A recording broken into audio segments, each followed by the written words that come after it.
la grâce de Jésus notre Seigneur, l'amour de Dieu le Père et la communion de l'Esprit Saint soient toujours avec vous. Nous voulons parler en ce moment du désert. Pendant le temps de carême, nous devons nous laisser guider par l'Esprit Saint pour accompagner Jésus au désert et mettre nos pas sur les pas du Christ. Et ceci peut aussi s'accompagner d'une sécheresse spirituelle.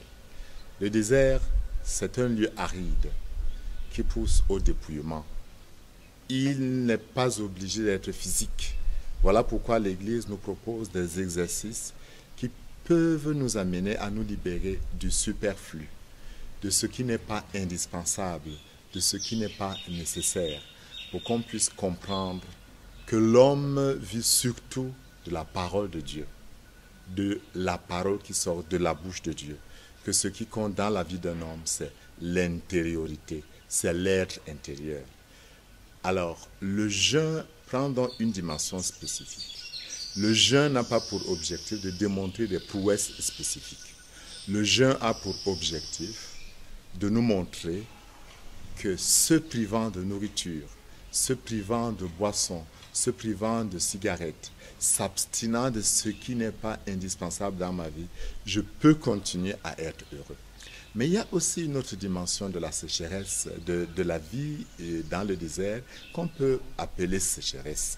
La sécheresse, c'est un état d'âme où mes sentiments, mes pensées, même les plus spirituelles, n'ont plus de saveur. Ça peut venir d'une maladie, ça peut venir du fait que je n'ai pas des racines, donc peut-être une vie dévolue, une vie désordonnée, mais ça peut aussi ne pas avoir de cause humaine. Alors là, ça acquiert une autre dimension. C'est que Jésus voudrait que je devienne le grain de blé tombé en terre. Et s'il ne s'abandonne pas, s'il ne meurt pas, ne porte pas de fruits. C'est le moment de la foi pure.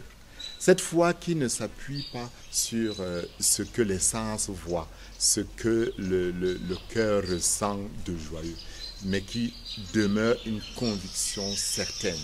C'est accompagner Jésus dans son agonie, dans sa mort sur la croix et rester comme lui, solidement ancré dans la foi, disant « Père, pas ce que je veux, mais ce que tu veux » et n'accomplissant que la volonté du Père.